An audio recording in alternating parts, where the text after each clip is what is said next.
All Arkansas, all sports. It's more sports. What's going on, everybody? I'm Wes Moore. Glad you're with us for more sports. We've had over 48 hours to try to get over this this loss. Should have been a victory. The loss against Memphis. And today we're going to kind of play Monday morning quarterback, go back over the game, and start looking ahead and trying to get excited for Notre Dame. And I think I have a pretty good guest to help everybody get excited. Darren McFadden joins us on Four Sports this Monday. Hey, Darren, thank you, first of all, for joining us. It was a very rough weekend, and it hurt. And I can only think, as a former player, how much it hurts you to see what you saw Saturday. Man, I appreciate you having me on, Wes. But like you say, man, it's tough watching that, man. I sit there and watch it. Like we talking about earlier, that loss last week to Ole Miss was a little easier. I felt like we responded more in that game, and this one right here, I feel like we kind of started off and then we just stalled out, and I don't know what happened to us. I seen some efforts out there that I was talking to my dad. We always talk about games. Just like when I was playing, we would always recap a game and stuff. And so I talked to him after the game, and I was telling him, man, I seen some effort out there. If Reggie Heron was out there, man, it'd be a lot of pink jerseys and a lot of up downs, man. Yeah, defensively, I mean, we'll get into all of it, but defensively, this is a Memphis team that came into the game wanting to run the ball. You knew they wanted to run the ball. And then after you watch their quarterback throw a little bit, you're like, I don't think he can beat Arkansas throwing the ball. They just got to stop the run. And it just became, to me, tackling was terrible, but it was just almost some football knowledge, Aaron. You know they can't beat you throwing the ball, so why aren't you selling out and stopping the run? Hey, that's one of my things right there. Coming in and have a quarterback playing that don't have very much experience, man. You wanna make them beat you fast. You don't want them to move around running the ball, making these plays and everything with his legs up. Make them beat you passing the ball. I didn't have much faith in his arm, and I feel like as a defense coming into that game, that was probably the thought. And like I said, I feel like we should have been in there being able to stop that run, man. At the end of the day, we're an SEC team playing against a Memphis team. I feel like we should have went out there and dominated that game regardless of what happens. That's a team that we should dominate at their home or not. Yeah, who was the more physical team Saturday? It definitely wasn't Arkansas, man. At the end, I seen if we'd have got to stop late in the game, we'd at least got the ball back and got our opportunity. And I felt like we had a chance to get that stop. And that physicality showed up right there, and you see who was the physical team on that third down and 5, 6 or whatever it was. Yeah, I think it was 3rd and 7, 3rd and 8. I mean, and it's a backup quarterback in. Once again, you're like, they're not going to throw it with the backup quarterback, right? They're just going to run this ball, make Arkansas use their final timeout, and still Arkansas couldn't stop the quarterback run up the middle. And that was almost like a big, I hate to say salt in the wound. It was like a big pouring a bucket of salt on the wound. As an offense, if you can do that at the end of the game, it just takes the wind out of somebody, man. And we had opportunity to be able to get the ball back if we would have got that stop. We didn't rise to the occasion at that point right there. And as a defense, as an SEC defense, an SEC D line, you're supposed to rise to that occasion right there. Get that stop 3rd and 7. The quarterback take you for 8, 9, 10, 11 yards. For me, as an offense, you love it as an offense, like I say, but you see that as a defense, man, it's just like a punch in the gut and knocks the wind out of you. What'd you see second half offensively from Arkansas? Because in the first half, they're rolling 28 points in the first half. It looked like they couldn't do any wrong. And then second half, they scored 3 points. It seemed like we just fell apart, man. I seen some runs that didn't get made. Fumbling balls is something that can't happen in a game like this, especially late in the game. See some interceptions get thrown that I felt like they shouldn't have been thrown. I've seen guys running wide open on one interception. And, that's just to me, it's just making your reads and making proper reads and making those throws. And it's something that it just didn't show up at the end of the game when it counted. And it seemed like our offense just pretty much stalled out when it came to the second half. Talk to me about 2 weeks in a row inside the 2-minute warning, Arkansas with the ball, a chance to win the game, and it's fumbles. How much is being talked about during that 2-minute warning even? about ball security and taking care of that football?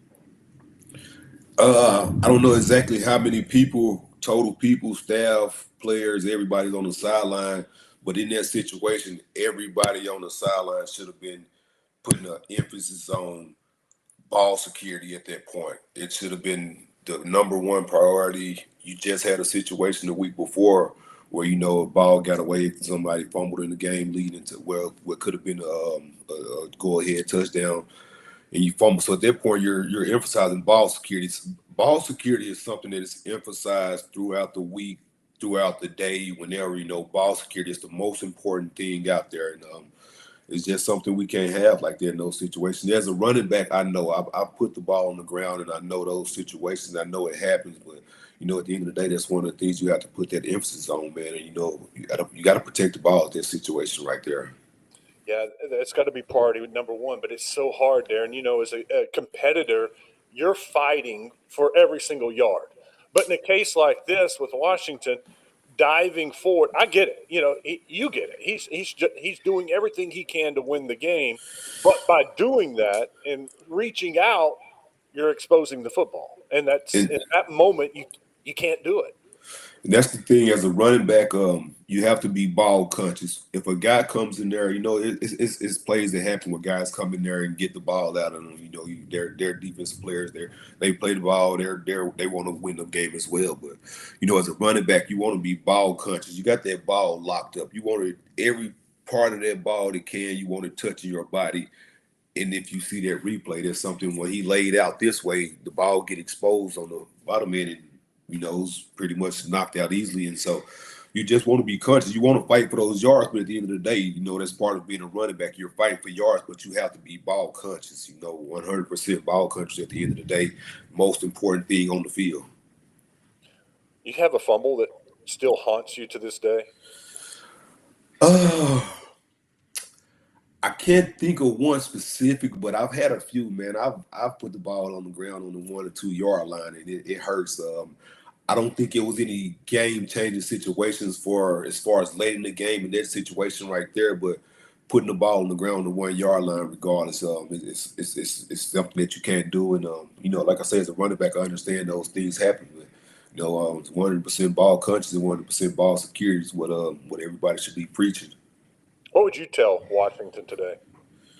Hey, you got to have a short memory at the end. That's one thing me as a player I took pride in, is having a short memory when it came to playing. You gotta forget that. You gotta put that behind you. If you're sitting there still thinking about a fumble from last week, that means you're not all the way in tune with this week moving forward. And so you can't be focusing on that. You got to put that behind you, move forward. It's a new slate, new week. Let's go. Let's get ready to work this week. Hey, everything that happened last week, hey, I'm not worried about that anymore. I'm moving forward, and that's the way that you have to do it as a player. Because, like I said, if you sit there and dwell on that, man, I don't care who you are. Those little mind games, you play those mind games with yourself, and so you got to just do your best to put that behind you and move forward from it. Yeah, I've been trying to play mind games the last couple of days. I mean, if you think about it, and I'm an optimistic person, I always will see the glass half full. This team is honestly 2 plays away from being 4-0, nationally ranked, with Notre Dame coming in this week. The place would be the Oh man, crazy, so electric. But instead, it's 2-2, and the talk of Pittman and moving on, all that's happening. 2 plays, and it would be so entirely a complete 180. And so, being optimistic and playing those mind games, I'm like, this team can still win games. This offense is good enough to win games. I don't know about the defense. I don't know what. Got to get some stops. But how much pressure does that put on an offense when you're good and you can score every time, and they want to score every single time they touch the ball? But honestly, to win games, they have to score almost every time they get the ball, but they're capable.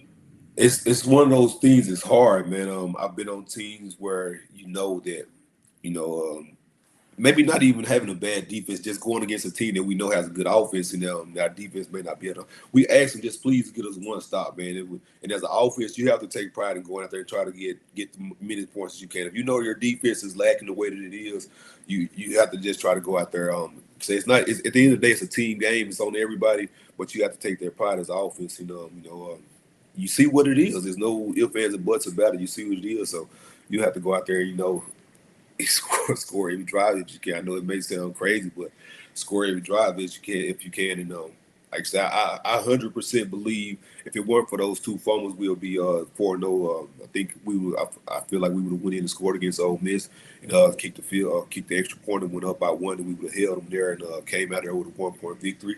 I feel like last week, same thing with Memphis. We'd have went in there and scored, and it wouldn't have been. We wouldn't be having these conversations right now. We'd probably be talking about Notre Dame and what's going on this coming up Saturday in Fayetteville, and what do you think about it? And now, like you say, I feel like everybody's moping into this weekend. Like, man, Notre Dame's coming to town. Only thing I can say that's good is the early game. Get in, get in and get out pretty much. But it's one of those. And like I tell you, I'm one of the biggest optimistics for the Razorbacks, man. I'm riding with the Razorbacks, win, lose, or draw.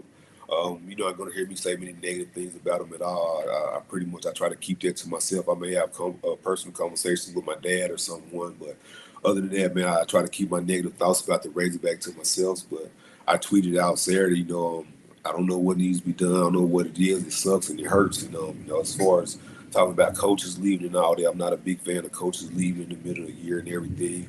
When it all boils down to it, coaches are there to motivate players and everything, but players got to go out there and play and make plays. And so if you're not getting motivation and you're not getting the players out there making the plays, we just got to start from zero, man, and just start making things happen again.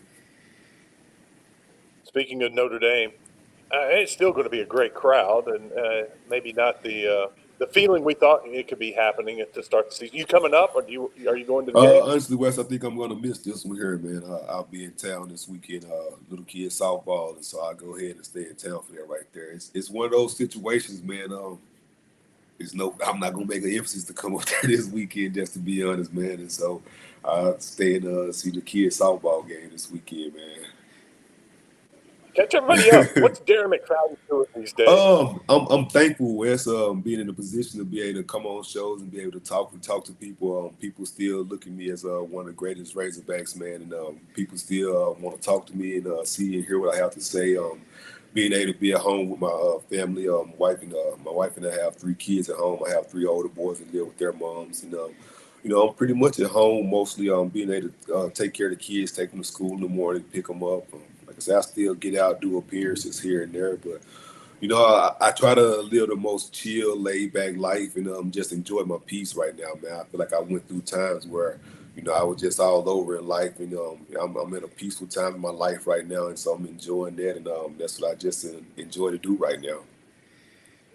Living in the Dallas area, do you still watch and keep up with the Cowboys? I would say, unfortunately, yes, man, because it's like being a Razorback fan down here. It's hard. You watch a game, it's like a roller coaster. You get ups and downs, but nah, man, I keep up with them. Still try to follow them, and being in this area, it's hard not to. Yeah, I grew up a Cowboys fan, and there are a lot of Cowboys fans in Little Rock and in Arkansas because of you and Felix and Jerry Jones, and it's hard. I mean, it was a bad weekend for Cowboy and Razorback fans, and it's like watching a bad defense on Saturday, turning around and watching a bad defense on Sunday, and I'm like, I don't know which one's worse, but this isn't any fun. And I tell you, it's hard, man, when it comes to sports, and then watching.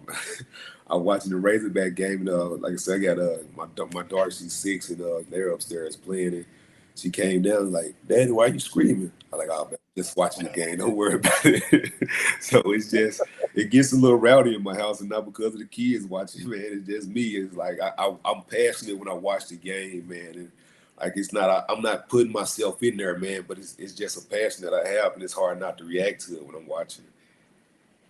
You're now like a lot of people. You're a fan. And we spent the day at the Dallas alumni Razorback watch party.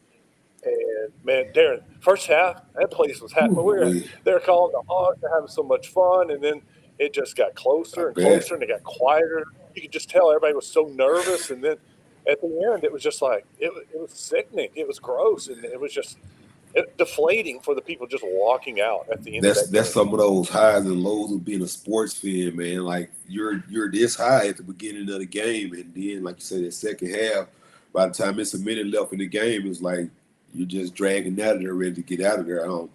That's one thing I always say with myself playing. I always try to just stay even keel, whether we were winning or losing, because I know I don't want to play those mind games with myself and affect the way that I go out there and play. I just try to keep a positive mindset. I don't care if I was on an 0-10 team when I walked out there on the field. You couldn't tell me that we weren't going to win that game. And, whatever the outcome of it was, that's just what it was. But, my mindset approaching the game, that was the way I approached it. Yeah, hopefully that 24-hour rule works for this year's team, and they were over it by Sunday and had a good practice, and they're ready to roll now on I hope so, but the one thing I tell people, it wouldn't surprise me for them to upset Notre Dame up there. It wouldn't surprise me one bit. And so, we're a team that's we're in the dirt, we're in the dumps right now. We want to fight our way back out, and what better way would it be to upset Notre Dame? So that wouldn't surprise me one bit. I feel like he can go either way. It can get real ugly for us, or we can come out there with an upset. You know what this week reminds me of? Last year, the Tennessee week. Mm-hmm. There was no way in my mind I thought Arkansas – Tennessee was scoring like 40, 50 points a game. Arkansas was struggling. I'm like, they're going to get killed by Tennessee. And the next thing you know, they beat Tennessee, and it just changes. And I kind of feel that same way, Wes, and that's why I say, man, it wouldn't surprise me one bit if they were to upset them. Darren, this was awesome. I hope they are able to upset Notre Dame. Would be great, man. I'll be texting you saying, dude, you call. Yes, sir. So I appreciate it. You've meant so much to my. I've been able, and I never told you this, but like I got to go to New York twice. Go to the TV station, sent me to New York to do things that I've never been able to, or wouldn't have been able to do, but to follow along on your coattails and go to New York and the Heisman. Man, it was fun. It was fun covering you every single Saturday in your career, and I appreciate you. And, man, I appreciate you guys, man, the way you guys have covered me and, just bringing me to the fans in the state and just being able to let them follow the journey as well, man. I definitely appreciate you guys. And for the record, I don't even like talking about that award up in New York because I don't pay attention to it anymore. I tell people, like, my sophomore year, I got there late. I was happy to be there. My junior year, and like I said, I don't take anything from Tebow. Everything that he did that year was great, but I felt like what I did as a running back, I did enough to win the Heisman that year. Like I say, with everything Tebow did was great. He was much deserving of it as well. But I just felt like, for the circumstance of being a junior, being a sophomore, hearing that conversation the year before, man, I just felt like I had won the Heisman. Yeah, no, that was the whole deal. He's a sophomore. Sophomores don't win the Heisman. And then the next year, it's like, yeah, this is his. And wait, you're going to give it to Tebow? And it was like, it was one of those situations. I felt I can see if it was just a big gap. It wasn't a big gap or anything. It was, it was up to who to decide who was the number one guy, pretty much, as far as winning the Heisman. And, I felt like I felt like I tell everybody, for me, I'm content with it, man. I did everything that I could. We went out there, we beat the number one team in the country, man. Rushed for 321 yards, tying the SEC record. I just feel like I did everything that I could in my power to win the Heisman. And so I don't hold any feelings or harbor any feelings about it. I left it all on the field, so to speak, pretty much. You let us hold all the hard feelings. We'll do that for you. Yes, sir. I got one more before we let you go. I thought about this, and I said it on the radio last week. Imagine with Taylor Green in the shotgun, with Mike Washington coming in motion on a jet sweep, and you got big Braylon Russell back there in the backfield. Does that remind you of any kind of formation from the past? I feel like it's something that's very possible, man. If you got the guys to run it, man. I see three guys back there. They're not the three guys I've seen run there right there, but they're decent enough to run it for sure, man. And I think it's just all up to what the coaches decide. That's the one thing I can say. I feel like Coach Nutt, he took so much pride in what he did and being able to let the players, go out there and dictate the game. He knew that I was capable of going back there and running that offense. Like I say, Danny Nutt would make that pitch to him, and he knew that I played quarterback. He watched me in high school, see me play every position, and so he was confident with me going back there and running that offense. It was something that helped our offense out tremendously, man. And I'm a big fan of it. Well, we're a big fan of yours. Aaron, thank you. I kept you too long. I'm sorry I started rambling, but I had so much fun. Oh, good, man. Yes, sir. Appreciate it, Wes. Have a good one, brother. You bet. It's Darren McFadden joining us. Now let's talk some high school football. The More Sports Team of the Week is the North Little Rock Charging Wildcats. They knocked off Catholic Friday night to get Brad Bolding's first victory at North Little Rock High School in a while. I got to throw that little caveat in there. Not the first career victory, but the first one in a while. Brad Bolding joins us now. Coach, congratulations. Hey, thanks, Wes. Congratulations to you, man. I'm really excited to be on this show, and I'm excited for you and your family to be able to have this is going to be great. And man, I think the state's going to embrace it, and I'm looking forward to watching you grow this. It's going to be really cool. Well, thank you for saying that. I appreciate it. But this is about you, and this is about your kids. What a great win, too. And, that North Little Rock Catholic game over the years used to be really big. North Little Rock's had some issues, and now I think you just made it big again. Yeah, well, I mean, I thought we caught them at a good time. They're seem to be a little bit down. There's no knock on them. Everybody has those times, and we played good. We've got to fix some penalty issues that we have. We've had, gosh, I guess against Benton we had 11 penalties for 94 yards. Now keep in mind that was in a half.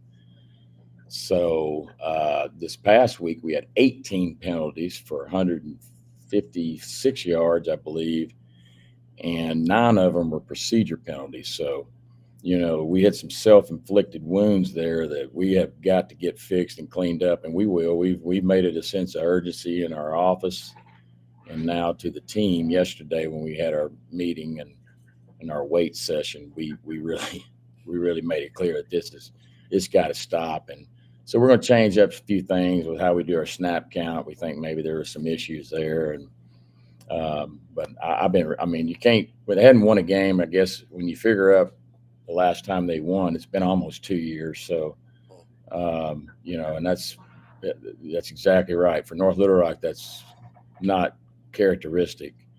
This is an elite program, and so that's our goal, is to get it back to where it was. And it's a start. We got a W, and well, I tell you what, I told some people the other day after the game, the students rushed the track. It was kind of chaotic, but it was a really cool chaotic.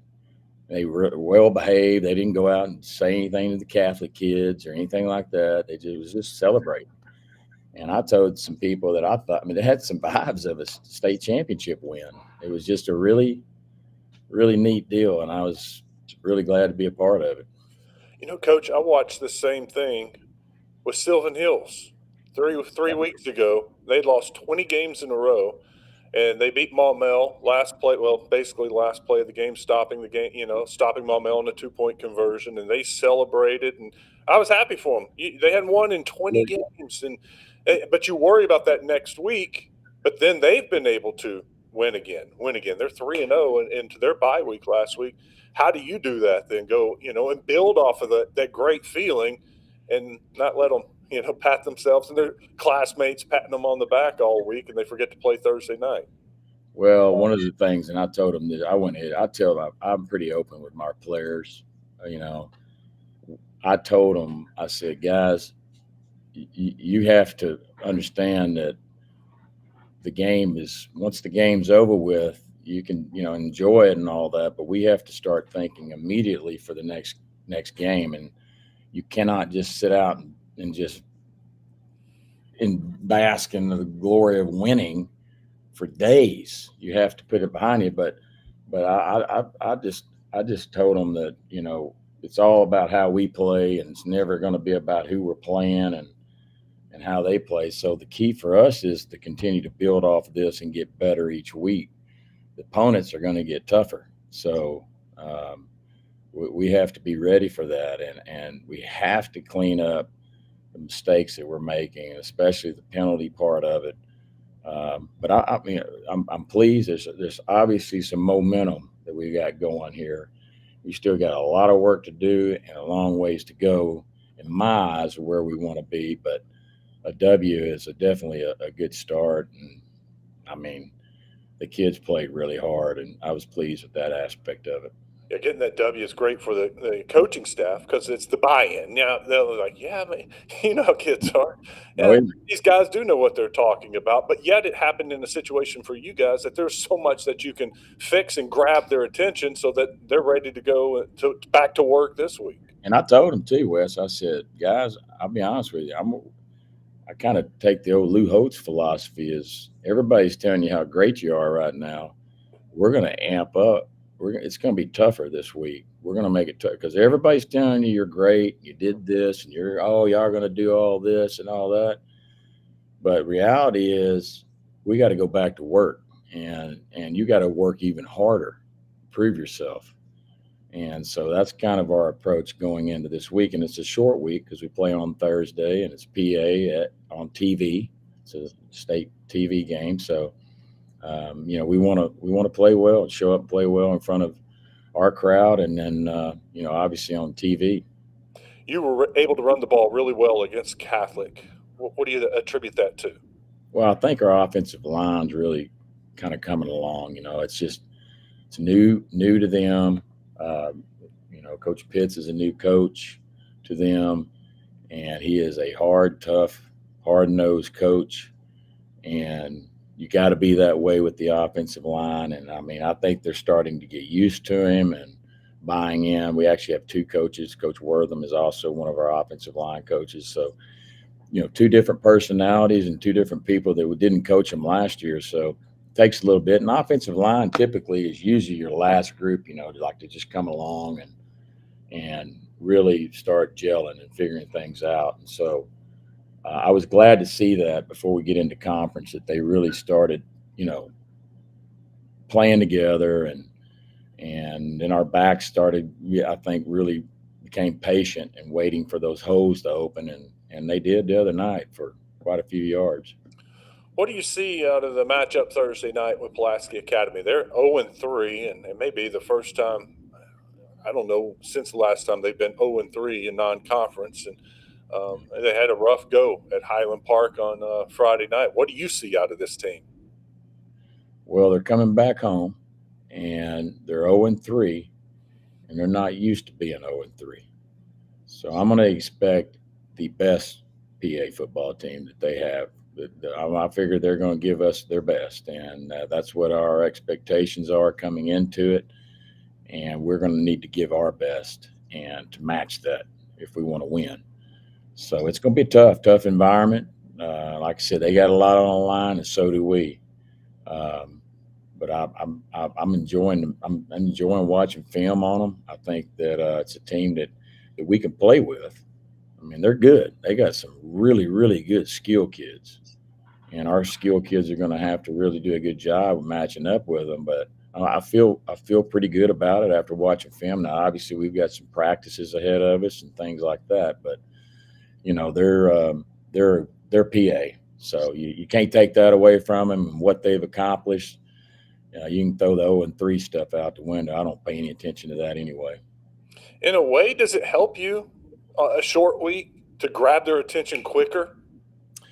Yeah, Wes, from being at Parkview, we had usually average like 3 Thursday night games a year. And so I'm very, very familiar with how you need to practice the format just because of trial and error. I've had 8 years of doing this, so I know how you need to conduct your practices for a short week and how you to do it to be successful. And so that's something that we've done that we're going to do this week and that we game planned for yesterday. And so we're just going to take that into this week. It's a short week. We got to have a sense of urgency and again, not to beat a dead horse, we got to clean up those penalties.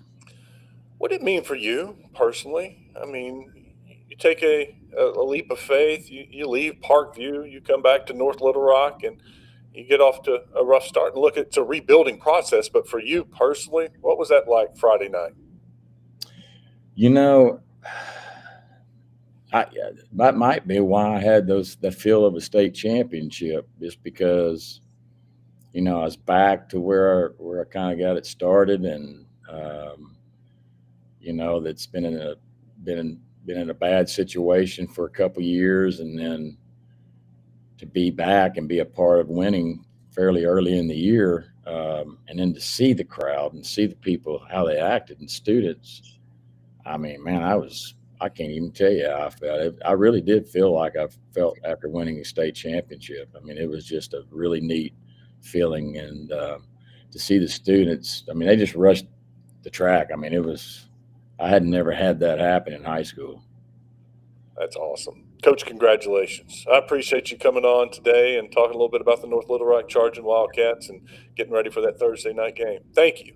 Thank you, Wes. Congratulations to you as well. Thanks. It's Brad Bolden joining us, head coach of the North Little Rock Charging Wildcats. Of course, you can watch that game, Pulaski Academy and North Little Rockets on Arkansas CW, Thursday night football here in the Natural State.